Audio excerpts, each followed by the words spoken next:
Right, we're live. All right, everybody, we are live.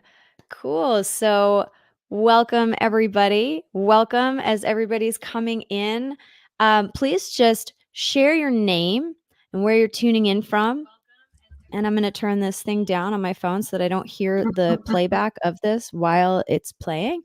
Um, so, welcome again, everybody. As you're coming in, just drop your name, where you're tuning in from. We'd also love to know your role in the creative space in the comments. Yeah. So, just drop that in the comments so we can get to know each other, get to know who's on the live today. You can get to know your community. We can get to know you. We would love to say hello. So, thanks for being here. As folks are coming in, again, just drop your name in the comments, where you're tuning in from, and your role in the creative space. If you are a writer, an artist, what you do. So we are really excited to be co-broadcasting out to YouTube. And what that means is that we can see your comments, but we can't see you. So to get the most out of the session today, just be active in the comments, ask questions. We will do our best to answer everything that you do drop in the comments. And yeah. Love it. And be sure to stay to the end, guys, because we're going to go through some really hard-hitting stuff here today that you might not have thought about before. So you're bound to have questions. We want to answer those questions. And we have something cool to share with you at the end that we have not announced publicly yet. So be sure to stay to the end. There's a lot to take in. So we hope you are comfortable and you're ready to share the next 45 minutes with us to an hour. In order to save time, we are going to do just quick intros. If you're familiar with either one of us, welcome back. Thanks for being in our communities. But just in case either one of us or both of us are new to you, we're just going to do a quick intro. So my name is Suz. I'm the founder of the Rockstar Advocate. I am a growth mindset and productivity coach, as well as a newly licensed therapist. And I help musicians and creatives of all types get clear on their goals and figure out how to get rid of these mindset blocks that are in their way so that they can do what they love. Sweet. And I'm Cassandra Kubinski. I am a singer-songwriter. I tour, I travel, I write for other artists. I do a lot of voiceovers. So I work for big advertisers and broadcast companies, utilizing my voice and my songs to create impact and make a living. So grateful to be here. I am really passionate about this topic. And when Susan and I got together and started sharing on this, we said, wow, we know so many creative folks in our community who are grappling with this. And so thrilled to be here. And thanks for the folks commenting in. Hi, Tammy. Hi, Joanna. Yeah, so good to see you guys. And so, we're here to talk about fraud talk. You might know it as imposter syndrome, negative self-talk, all its different names that it might be on. And so that's why we called this webinar "You Suck" and other shit we need to stop telling ourselves, because we know that those negative gremlins can get in our head and just talk us out of things that we really truly want. So first, I just want to, shine a light on really what fraud talk is. It is unconscious most times. Our brain just kind of kicks in. It's our way to keep us comfortable and safe in our comfort zone. We are all animals, guys. We're not that much different from the dogs, cats, squirrels, cows, you name it. And animal instinct at our bare minimum is there to keep us alive. It is our survival instinct to not get close to things that we're not sure about, things that feel new to us, things that feel uncertain. It's our survival instinct to avoid those things. So fraud talk in its most basic form really is trying to protect us. But the thing is, it becomes this habit, and it's protecting us in times where we don't really need that protection. And we end up talking ourselves out of the things that we really want and the things that we're more than capable of doing. So while it's completely natural to have that imposter syndrome show up, to have that, immediate thought of, oh, I don't know if I should do this, or maybe this isn't right for me, or maybe I don't have what it takes. While that's natural, it also doesn't make it the right answer. It doesn't mean that that's what we should automatically agree with. So while it is our animal instinct and you are not alone in it, it's not something that we have to accept. So for instance, one of my favorites is no one's going to go for that, right? I started the Rockstar Advocate about 10 years ago almost. And I was so focused on supporting creatives' mental health. And while that is a wonderful topic to discuss now, thank goodness, with all the horribleness of the pandemic, at least mental health has entered the mainstream conversation. About 10 years ago, that was not the case. And so I've heard a lot of like, oh, folks aren't ready for that, or nobody wants to hear that yet, or nobody's going to be on board with that. I used to ask conferences all over the place, hey, can I talk about this? Or can we offer resources to your artists to help them, with their mental health support? And that just wasn't a thing. And so my fraud talk, every time I go to do something new, it's always, I don't know if they're going to go for that. And while that might have been true in some instances, it doesn't mean that that's just my story. It doesn't mean that that's just how it's going to be, point blank, period, every time I have an idea to do something. So that's my fraud talk that I have to be aware of. And, Cassandra, I'm sure you have some fraud talk too that it gets to you. Oh, So yeah. what is it for Yeah. you? Oh my gosh, definitely. So I'm gonna share one of my favorites. This is one it's an old friend, it's been with me for a long time. So one of the things that comes up for me a lot is I am too old. So like that's one that really, I think it started out for me probably because I started out my career as a musical theater actress when I was quite young. So when I was like 12, and I think because I was playing the role of Annie in the musical Annie. Um and I heard all these things from people being like, "Whoa, it's really like you're really lucky that you got that role because you're 13." And in the show, Annie is written as an 11-year-old. So like from a very young age, this sort of bizarre, imposter syndrome, fraud talk around being too old came into my space. And as I evolved and went through, the years emerging as a singer songwriter in my early 20s, I still would encounter this thought of like, you're too old. Or my favorite, a lot of times our fraud talk, when you notice what it is for you, you can also kind of locate that it's the polar opposite as well. So sometimes it'll show up as, oh no, you're too young. You're not quite there yet because you're too young to do that thing. But whether it's the too old or too young conversation, over the years, for sure, there have been opportunities that I've missed out on, or things that I could have done. For instance, even just going to a party where there could have been some really great people there to collaborate with, and because of this idea that I was too old or too young or whatever the situation, I stopped myself from going and just creating genuine connection with people. So, I don't know about for you guys, but definitely over the course of my career as a singer-songwriter and really just making and marketing any of my art, I've come up against that. You're too old to be on the radio or to go viral or to get a deal.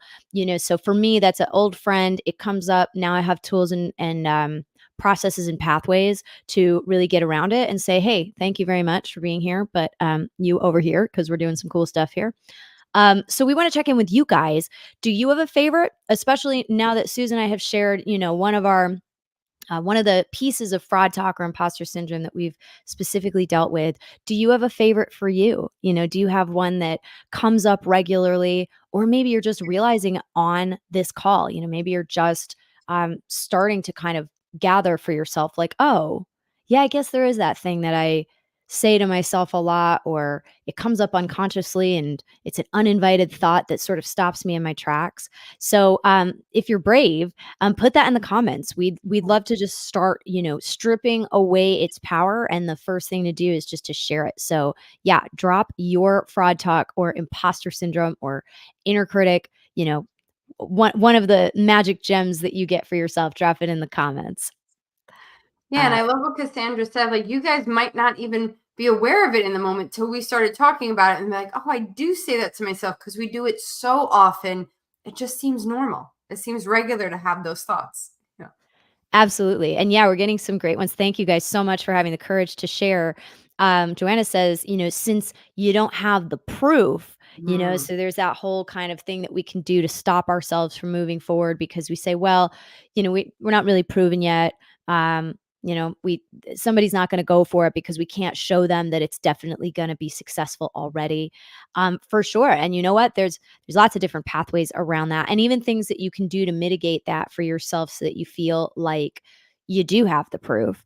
Tammy also agrees on the, feeling too old or not just feeling quite up to par with others.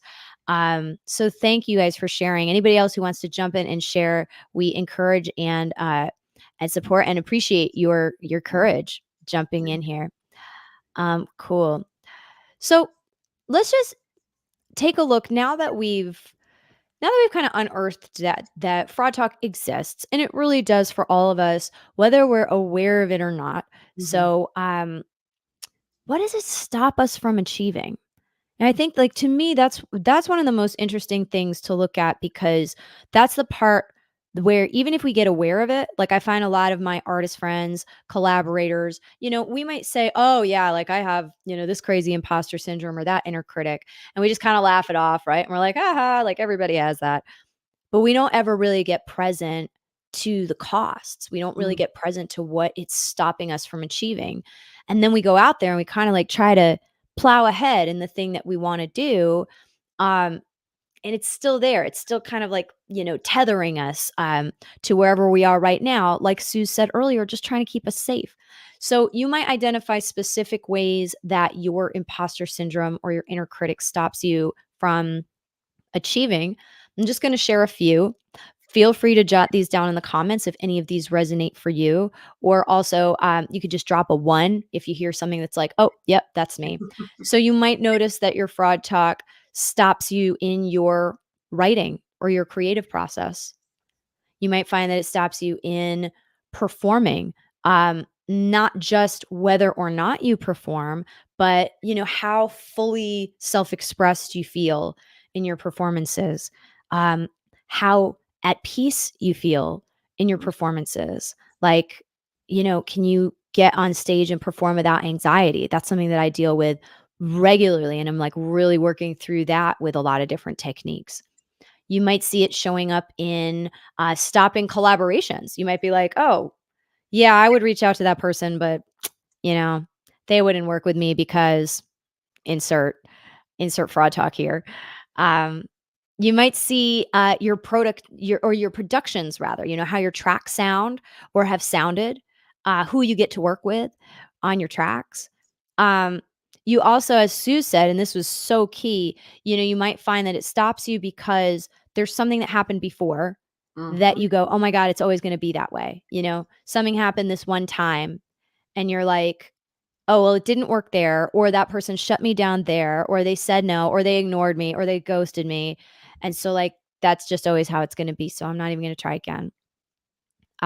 You might find that it stops you just in terms of your identity, like for the earlier years of my career, I could not even define myself as an artist, because in my mind, I had this collapsing idea that all artists were starving artists. So if I told you that I was an artist, you would immediately know that, I wasn't really contributing anything to society. I probably wasn't making any money.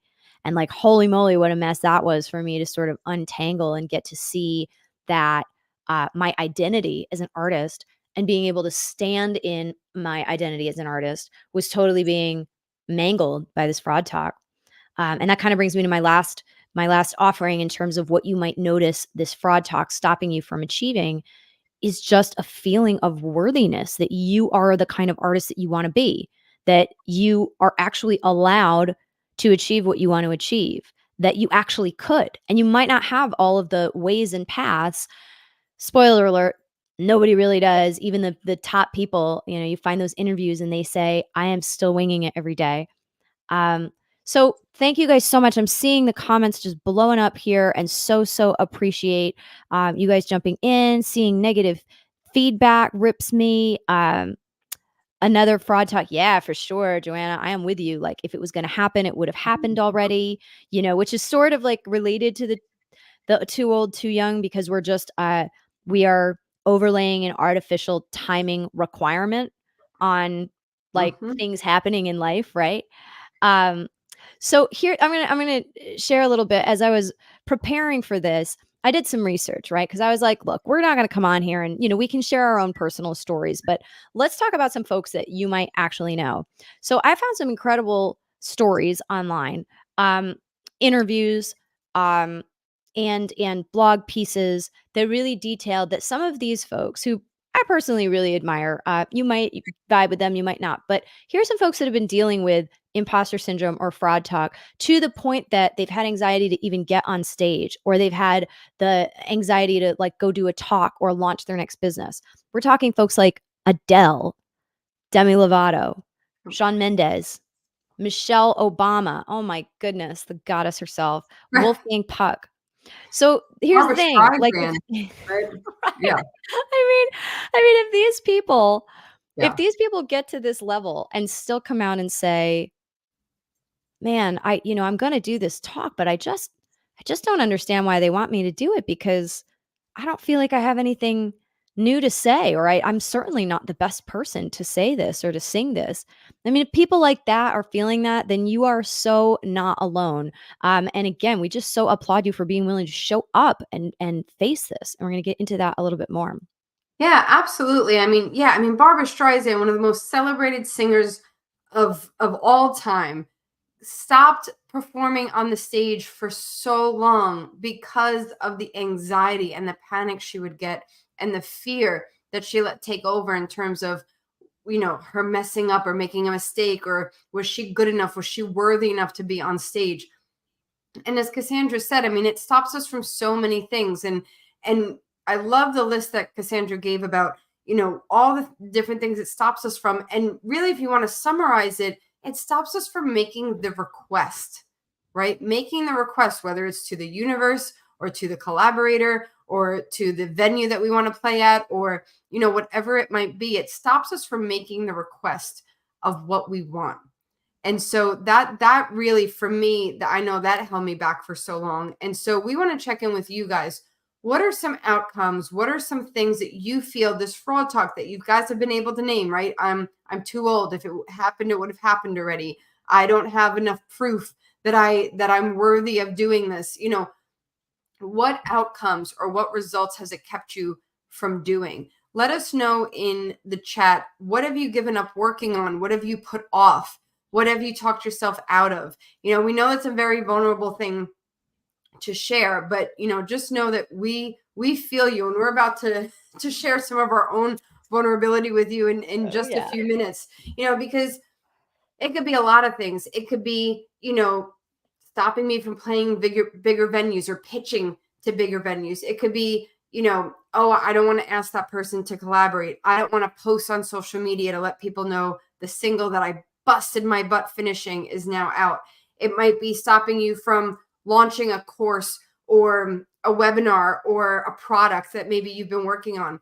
Maybe it's stopping you from simply doing what you love to do, but you've allowed the panic and anxiety to fester. And all of that panic and anxiety starts with that negative self-talk. It starts with that fraud talk, and it gets bigger and bigger and bigger. And it shows itself in so many ways physically. It's this whole psychosomatic, merry-go-round that we get stuck on. And so, like I said, we're going to share some vulnerable stuff with you guys too. And so, Cassandra and I are going to share some of our stories about how it's affected us. For me, building the Rockstar Advocate, I had finished my master's in psychology. It was like the recession had just happened. Jobs really weren't happening. And so I thought, okay, maybe I'll start my own thing. And I started reaching out to artists that I had collaborated with in other ways. I used to be a manager. I used to be a booking agent. I used to be a copyright. I used to file copyrights for artists. And so I would reach out to them and say, hey, I'm going down the mental health path. I'm going to be doing some mindset coaching and some productivity coaching, and can I help you? Is there a way that I could support you? And, for me, the biggest reason, that kept me from building it as quickly as I wanted to was fraud talk. I talked myself out of so many things. If there was even just a slight change in how I talked to myself back then, if I could tell myself, hey, just ask, just pick up that phone and say, why not? Why not us work together? Why not try this new thing? If I had just made that social media post and said, hey, I'm available and here are my rates, but I stayed behind the scenes for so many, I think the first 3 years of my business, I was so quiet and I couldn't figure out why people weren't knocking down my door to work with me. They didn't know what I was doing. They didn't know what I was offering because that fraud talk kept me playing so small. And I wouldn't even still have this company if it wasn't for my mom and my good friends and my colleagues that saw something in me and said, why are you talking yourself out of this? You're sitting on something here. Like, you have this, you have to go out and tell people about it. And thankfully they helped me tell people about it, but it really was on me. And finally, something clicked for me a few years later. I hired a coach and I said, I'm sick of wasting. I feel like the movement just isn't happening. It's not going fast enough for me.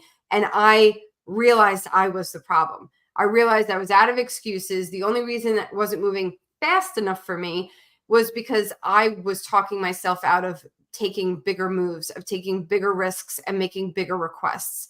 And once I got out of my own way, once I started being mindful of how I talk to myself, it was amazing what things changed in me. So I just want to read a list that I had made the other day. I was like, I really want to get clear on what really shifted for me in between my 3rd and 4th year of business. So this is just a fraction of what happened. I was able to hire on an assistant. I took on group, private, and agency clients. I was able to pursue my state licensure in therapy. I increased my rate while still being able to work with amazing clients. It didn't make my client pool smaller. It actually expanded it because the right people were finding me.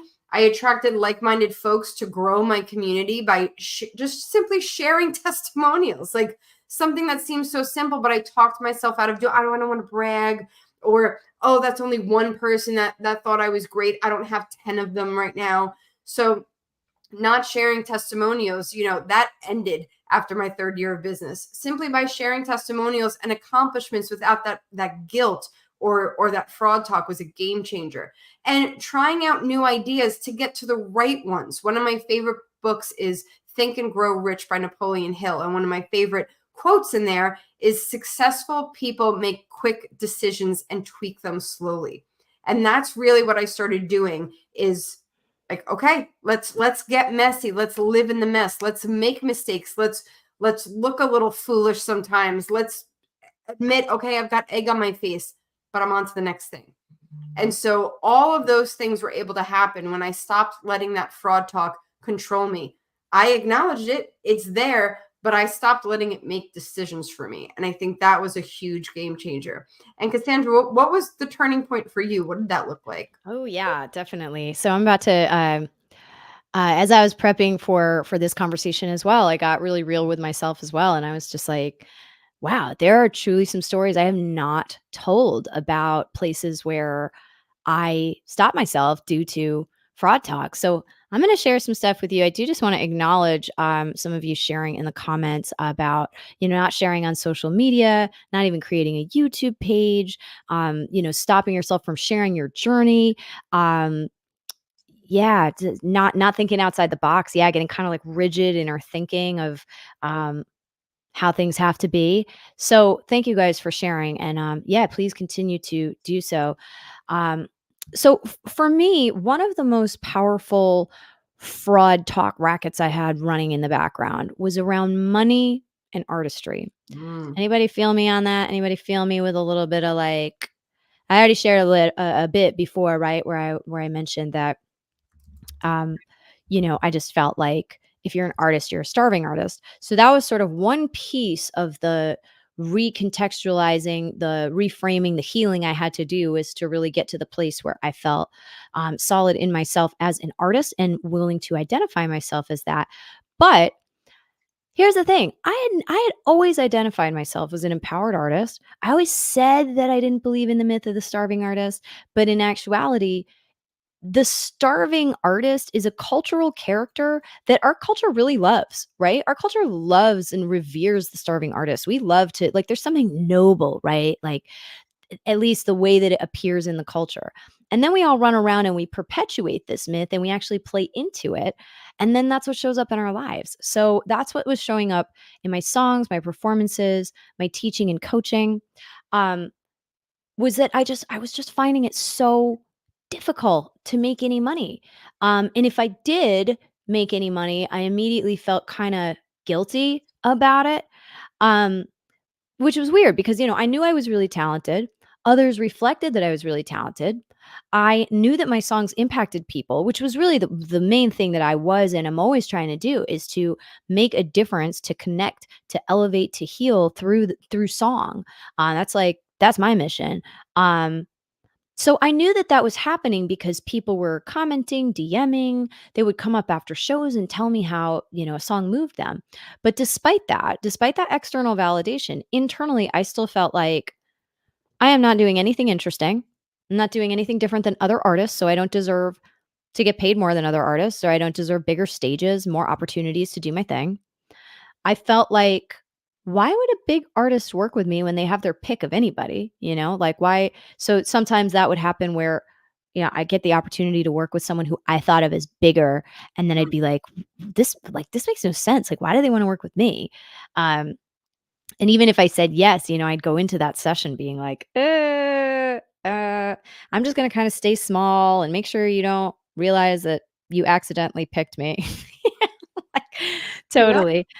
And I'll tell you a real kind of like crazy point there. Um, there was a time where Billy Joel, who's a total hero of mine, total inspiration for me, he sent a colleague to see me play in New York City. He had heard my music, heard about my music, which is crazy enough already, right? But like this colleague of his comes in to the show, tells me that Billy sent him, and I called his agency office the next day and like hung up the phone when they were patching me through to him. And my imposter syndrome was so strong, I literally could not even believe that, a guy like Billy would have heard my songs and thought that they were great and wanted to connect with me. So, I mean, that's like, wow, that's such a moment for me where I look back and I say, no matter how much I was like so into what I was doing, like that fraud talk was still so strong that it really blocked some of the abundance that could have come my way from that experience. Um, oh, another one. This was another way that the money artistry thing showed up. I felt like if you ask to get paid for your songwriting or your performing, then you're not really in it for the love of music. Mhm. You're just like, you're fake. You're like a money grubber. Now, by the Mhm. way, I was okay with my favorite artists making loads of money. I had no problem with that. It was fine if they, had beautiful families and went on vacations and had, you know, whatever, cars, clothes, nice houses. But if I did it, I felt like, oh, I'm a fraud and my community is going to know that, I'm kind of in it for the wrong reasons. So, even though I've dealt with all the micro and macro of the fraud talk in this realm, I've dealt with it through lots of courses, through lots of coaching, through lots of inner work. And I want to share what started to open up once I did, right? And I know we're like super glossing over like, wait, like what changed? Like I said, lots of work, lots of time passing, lots of working with different folks. But here is just some of the things that I'd like to share. Um, Spoiler alert. Creating this had a lot to do with just simply deciding that I was worthy of the success that I craved, and working through the issues that came up as I even faced my own worthiness. So the first terrifying thing that I did was I started asking to get paid on shows where previously people pitched me on playing the show for the exposure. Mm. Anybody dying of exposure out there? Give me a 1 in the comments if that registers for you.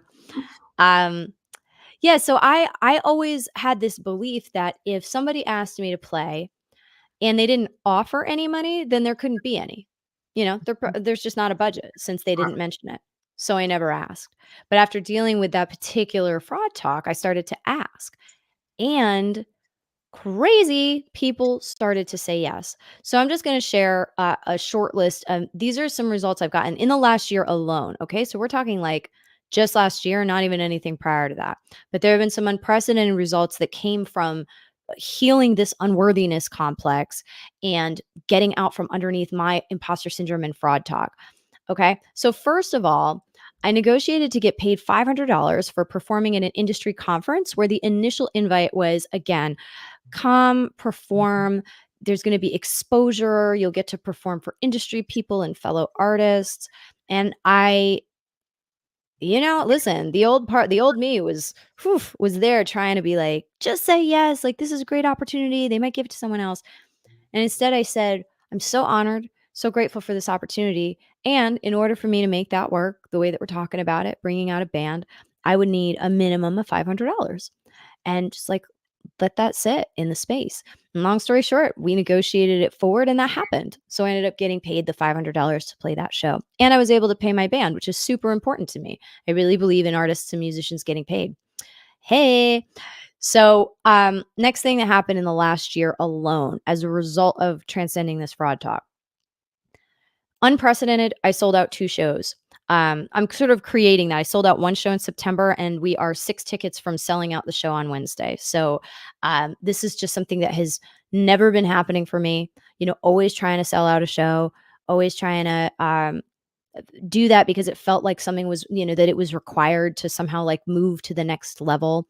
But hey, it turns out it's very difficult to sell out a show and accept and allow the um the financial lift of that, right? When you have all this stuff going on in you that says, I'm not a quality artist if I accept money, I'm not a legit artist if I make money. So all of that had to clear in order for there to be a space for me to then create uh, this incredible abundance, or I should say to accept this incredible abundance. So, bonus, not only have I been able to sell out these shows, but I probably sold more merch in the last year than I've sold in like the last 5 years combined. And all of that again is just because it's like now when I'm at shows, um, it's making the invitation, it's making the request, it's making it from a very, very different energetic place than I was before.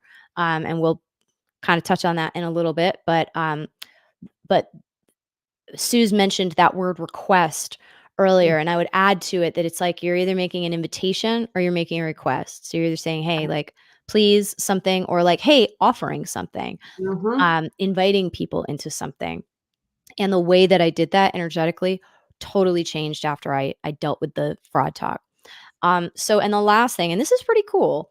So my current BHAG, I don't know if you guys are familiar with the BHAG, the big, hairy, audacious goal. My current BHAG is that I would like to be earning 5,000 a gig. I would like to be getting paid $5,000 every time I show up and play and deliver the elevation and the healing and the connection that my live shows provide. And that's a number that scares the shite out of me, okay? Like, that's a number that just sounds wackadoodle.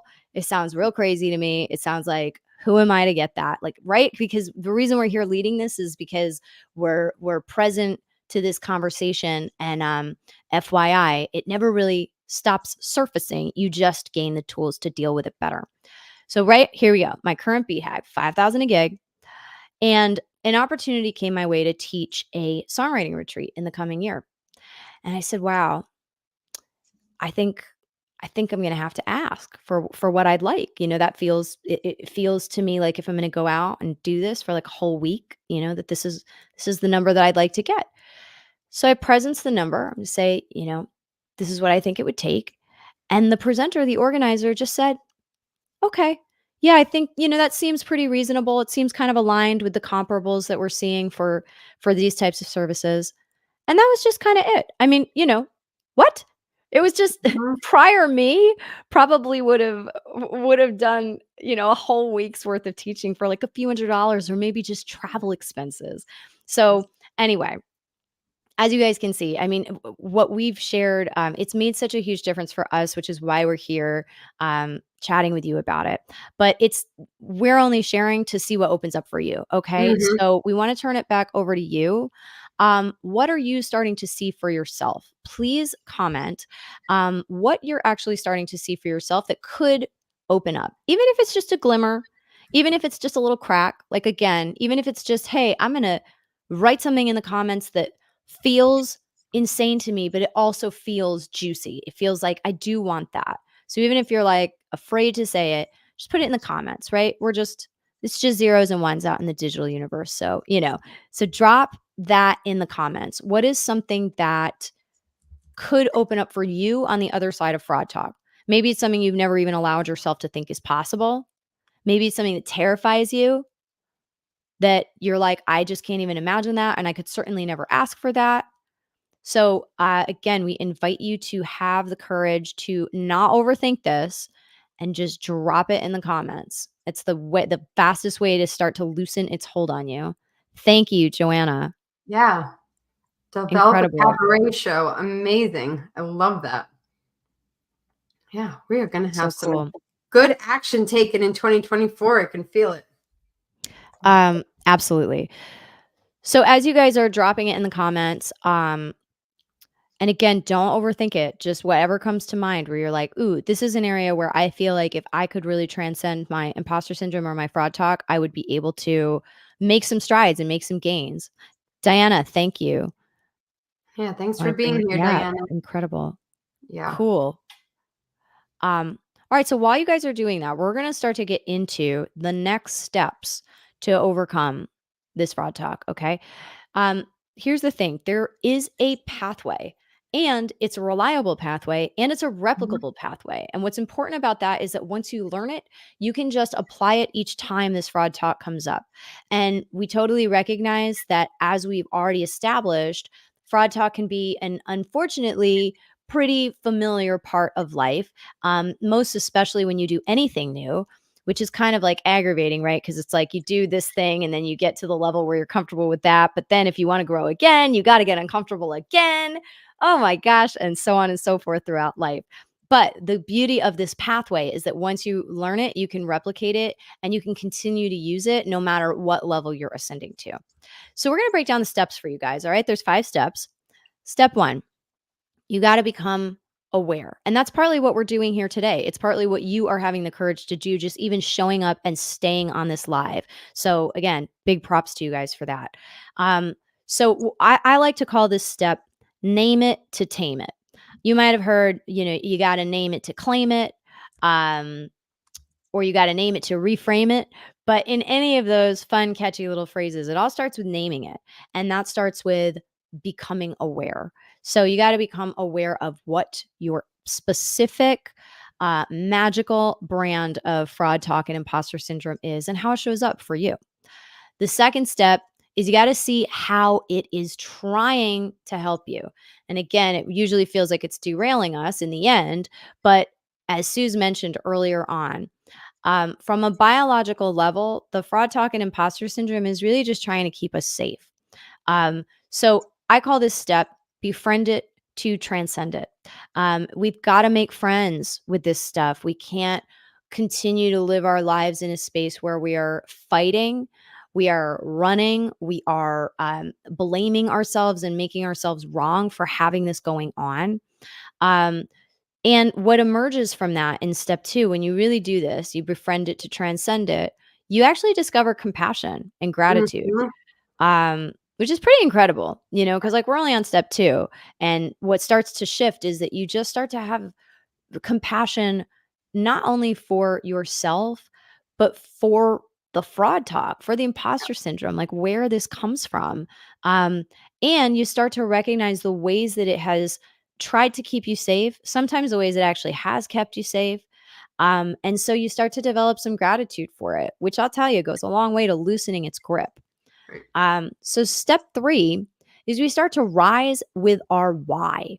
You might feel like the metaphor of rising works for you. For me, even rooting in my why is like the feeling that works for me. But the important thing here is that you're starting to reground in why.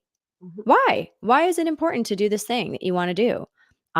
Some good questions to ask in this step are things like, what difference could you make if you did this? Who could you benefit that's not benefiting now because you're not sharing? The world needs what you create. The world needs what you make. It needs your genius. It needs your voice. It needs your love. It needs your creativity. And so many of us are walking around the world, again, saying what we were talking about earlier, where it's like, yeah, you know, but it has enough of that. The world has enough of that from other people. It doesn't really need mine.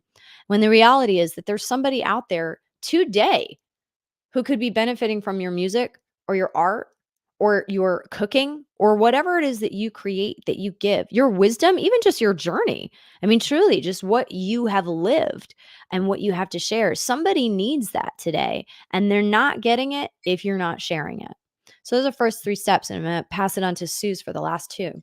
Yeah, and I just want to note what Hillary has shared. She said, as my mind body coach says, anxiety or chronic pain or fraud talk is your nervous system and brain trying to keep you safe, but in the unsafest way. Absolutely. And to kind of summarize these first 3 steps, we got 2 more Shout out to that we're Hill. going to share.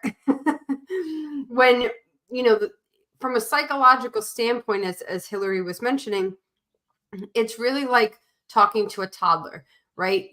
Like Cassandra had said, the first thing is to name it, to acknowledge it. If you're in a department store and a toddler's go, hey, hey, hey, mom, or like, pulling at your sleeve and not now, and you're not acknowledging that they need something from you, what happens? They get louder. And if your response is to just yell at them and say, be quiet, I can't handle you right now, what happens? They either hide away or the tantrum then explodes.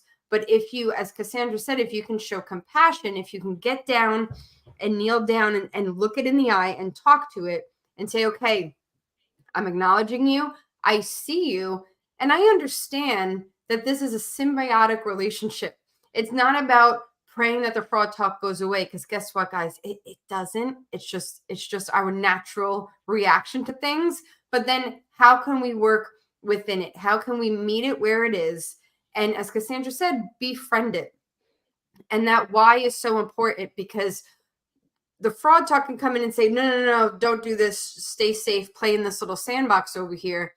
And it's one thing to identify the what of what you want to do. But when you identify the why, when you're able to name that impact, that can help you supersede that fraud talk like you had never thought before. It's easy to let go of that why because we're so focused on the fraud talk. So just to summarize, like the psychology behind those first 3 steps is to really like just think of it as like a toddler, and like how would you meet that toddler where they are and show compassion.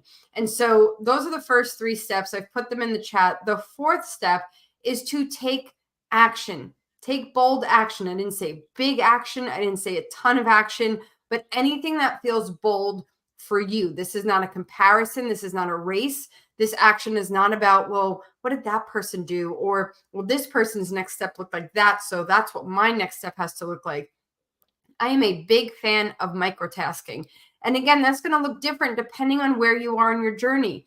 If you happen to be in the midst of seasonal depression right now, or going through a really hard time, or if you're sick and your body is healing from something, your micro step might just be sit up in bed. The next micro step is to put your feet on the floor. The next micro step is to stand up. Like, it's literally, when I say micro steps, I mean micro steps. Meet yourself where you're at. If you're feeling healthy, if you're in a great mood, but that fraud talk is just, talking you out of being bold, of taking, making that ask for that $5,000 that, you deserve, but you just are like, what if they say no? Okay, well, what that next bold step can look like is maybe saying it in the mirror. Maybe it's writing it down on paper and then reading it out loud.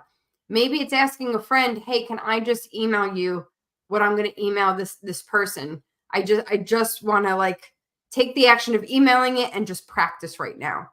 And then send your pitch. Like whatever bold action feels like for you. You might just be ready and say, you know what? I'm going to go for it and pitch and make that request to that person right here and now. Hey, go for it. And if you're not there yet, it's okay. Do what feels bold for you right now.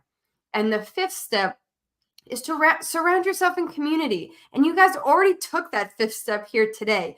I mean, what you guys are being able to share in this chat is so inspiring. It's not easy to get out there and share that you haven't taken a step that you wanted to take, or you do have this big goal, but you just haven't gotten there yet. It's vulnerable to share that with strangers. So, you've already surrounded yourself in community. Keep doing that.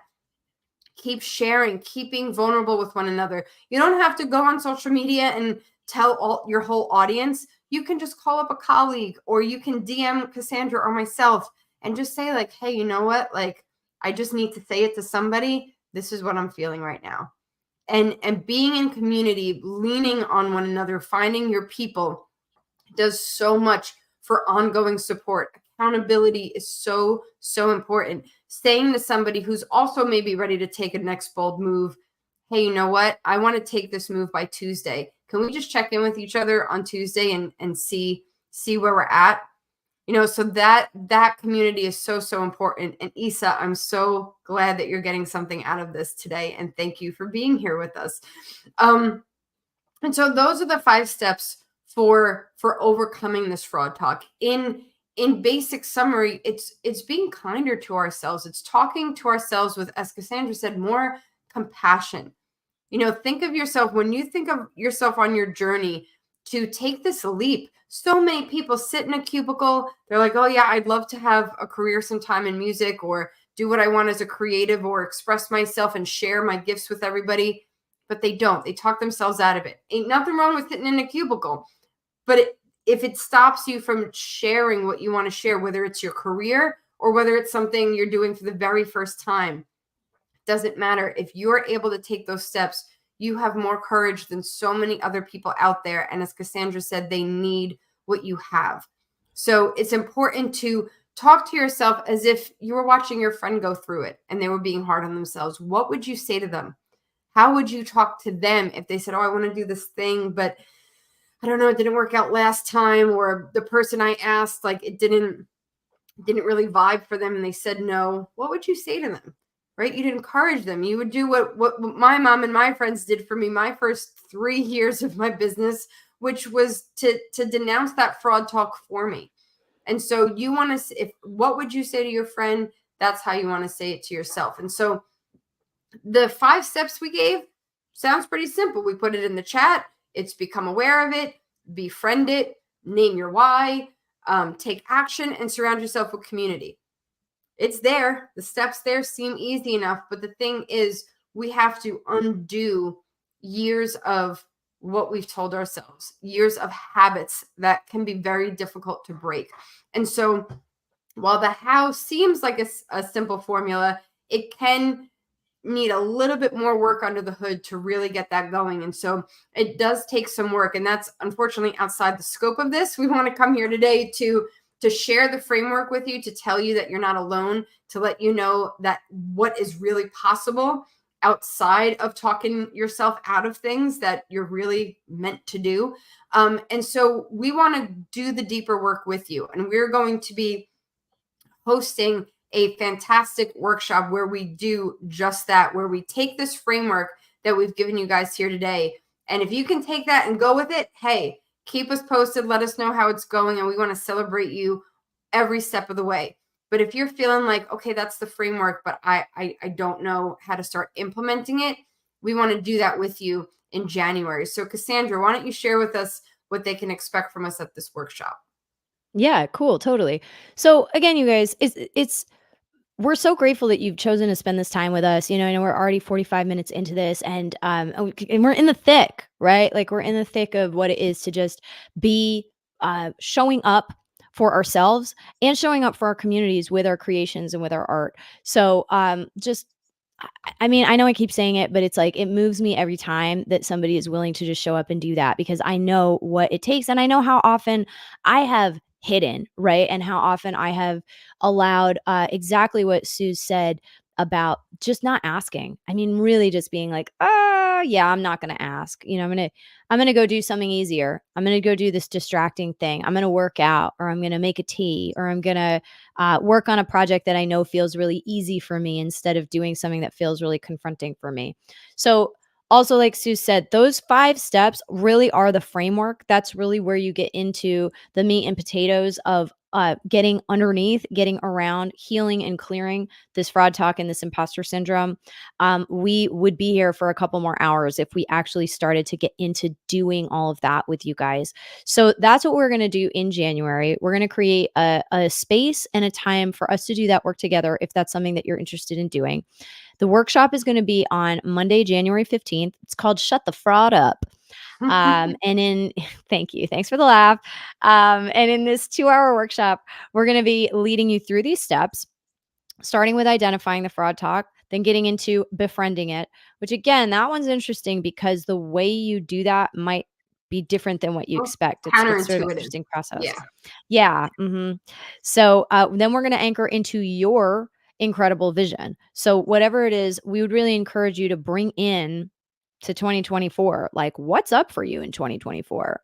What are you going to be creating? What do you want to create that you're still on the fence about, or you're still maybe up until today, maybe before you got on this webinar, maybe even still right now in the midst of this webinar, you're still kind of going, all right, like I feel connected to that thing that I want to do, but it still doesn't feel accessible to me. That's what we're going to be getting out from under during the workshop. So we're going to be anchoring in your incredible vision for what you're up to in 2024. Where are you due for an up level? Where do you want to make strides? And the best part is that not only are you going to come out of this feeling, I dare I say, pretty amazing because you've done the work and you've gained this process that you can now apply ongoingly, but also we're going to do it together. We're going to be supporting you. We're going to be guiding and leading you. You are going to have the support of this community, of the community on the workshop. And most importantly, again, you'll have a pathway that's basically a recipe that you can use to do this again and again. When fraud talk rears its ugly head, you say, all right, cool. Like I've already gone through this. I have practice with this. I have muscle with this. And it's important to kind of like what Suz was saying about approaching ourselves, our inner children, right? And like really approaching the reptilian brain part of ourselves with compassion. Sometimes we need to build muscle with this stuff, like you guys are all smart people here on this chat. And so I know that you get this, like we all get this intellectually, mentally. We're like, yeah, totally. Snaps. Like this all makes sense. But doing it and starting to get that muscle memory and starting to get that like emotional muscle memory of just going through these steps and being able to apply them. Once we've done that together on the workshop in January, it's going to feel the way that anything feels once you've actually done it once and you go, huh, okay, cool. Yeah, you know what? I think I could do that again. And next time it's going to be easier. Next time, I think I would tweak this little piece and make that my own. So here's the details. We're doing this Monday, January 15th. It's going to be at 12 p.m. Eastern or 9 a.m. Pacific. It's going to be 2 hours. And yes, there is a replay. So if you can't make that particular time period work, we're trying to give you guys like a whole month's worth of advance notice. But if for some reason that's just not a day or a time that works for you to be live, it will be recorded and you will get the replay if you're registered for the workshop. So I think Suz is going to drop some more details in the chat and share a little bit more. But yeah, we would definitely love to dive into this further with you guys. Yeah, we really want to thank you for being here, whether you're with us here today live or you're catching us on the replay. And the thing is, this is a talk, right? This is us. Cassandra and I are here sharing our stories, but the workshop, Shut the Fraud Up, is going to be an actual workshop. We are going to be doing the work with you. There's going to be worksheets. There's going to be exercises we are leading you guys through. Like Cassandra said, we have blocked off 2 hours to make sure that you are there doing the work with us. This is not like a come listen to us lecture and then go do it off on your own. There's no guesswork here. We are literally walking you through these exercises and making sure that they apply to you. As Cassandra said, like what worked for us can work for you, and you might have to tweak it or change how you apply it. And that's what the exercises we go through with you at this workshop are going to enable you to do. And then you're going to have these tangible worksheets to keep with you, to review, to go back to when you need to. And so that's where the real work gets done. So if you'd like to join us, if you're already a guest to this, if you're like, yeah, this session was super helpful and we've just skimmed the surface, if you already feel like you've gotten value from today, your mind is going to be blown on January 15th. So if you're ready to make that a yes, we want to thank you for showing up live, because we're not offering this discount anywhere else for the next 24 hours or until tomorrow at midnight. You are going to be able to save 30% on the ticket. So if you want to go to that link now that I've put in the chat, we are not sharing that link anywhere public. You can go on between now and Tuesday at midnight. The discount is already applied. All you have to do is press the button and register, and you're going to be all set. If you're still on the fence and you just want some time to think it over, when we send the replay to this talk with you, we are also going to send you the link to purchase with a discount code if you use it by Tuesday, tomorrow at midnight. And the code is I got this, all in caps. Like I said, right now, using that link that we put in the chat, it's already applied. There's nothing else you have to do. But in the replay email, which you'll get later this evening, we will have the discount code there for you in case you need to, take the night to think about it. But if you want to make it easy as pie, click that link right now, register to sign up, and we will see you on January 15th or when it works for you, because like Cassandra said, we are going to be recording it. Yep. Awesome, guys. So, again, January 15th, we're doing the deep work. Just use code I got this to get 30% off. That's the deepest discount we're doing. We want to offer it to you guys because you did actually take the time to show up. So we know that this is an area that is actually important. If it's worth your time to be here for an hour today, we want to give you a steep discount. So just use code I got this to register for the workshop. Suz dropped the link, and like she said, she's going to send it out in the email follow-up with the replay of this session.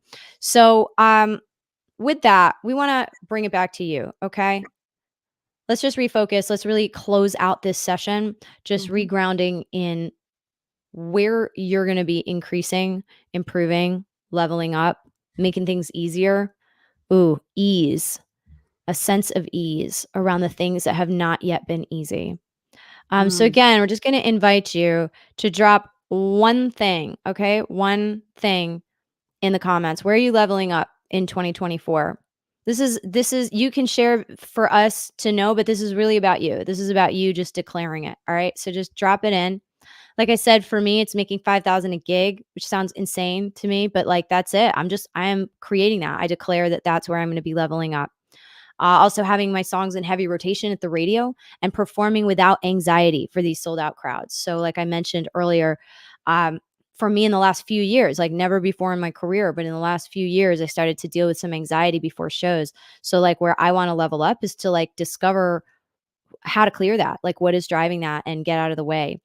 Suz, what is it for you? Up level for 2024? My up leveling is to work with a record label. I've worked with agencies before, other agencies, but specifically a record label as their in-house therapist. Wow. All right. Boom. Simple, clear. Yeah. Cool. So Tammy, yep, we're hearing you on prioritizing your goals. Yes, the 30% off is off of the list price. Yes. So it's $97 list for the workshop. And yes, you guys are getting 30% off of that for the next 24 hours. Actually more, because it's till midnight tomorrow. Cool, Diana. I see the comments coming in. Yeah, go for it, Suz. Yeah, playing my first gig with my original music for trauma survivors, making $500 as a solo performance. Yes. And you were going to make so clear. Yes. Yeah. Clear and specific. And like, just so you know, for us now, you have two people out there in the universe who they're already thinking of you like that. They're like, oh yeah, Diana, that awesome woman who was on our live, she performs her original music for trauma survivors, and her like floor is $500. You can't get her for less than that. Right. Done. So cool. Thank you guys. Thanks for, and feel free to continue to drop some stuff in the comments if you're here and you're just observing. That is cool. I've been just an observer on many a live, so I understand. But if you want to really throw your hat in the ring, just drop something that you're looking to up level. Drop something that you're looking to up level in 2024. All right, cool. So you guys, thank you again. We're so grateful for this community, fellow artists, creators, entrepreneurs. We only show up to do this because you guys make it so worth continuing to lead these conversations. And we get as much from leading them as hopefully we're offering. So excited to see you on January 15th. We hope that you will join us to do that deeper work in the workshop. Go ahead and register. You are also able to share the link and the code I got this with your creative friends, your bandmates, your co-writers. However, the code again will expire at midnight Tuesday. So that's tomorrow, 12/19. But meanwhile, we are so grateful that you've been here. Have a super amazing week. Thanks for being brave enough to join us. Any last words, Suz? I just want to say thanks everybody for taking the time. I know it's a busy time of year for so many of you. And Cassandra, it's always a pleasure sharing the stage with you. And thank you guys for being so amazing in the chat. Awesome. All right, guys, wishing you the best for the whole season, and we'll hope to see you on January 15th. Later.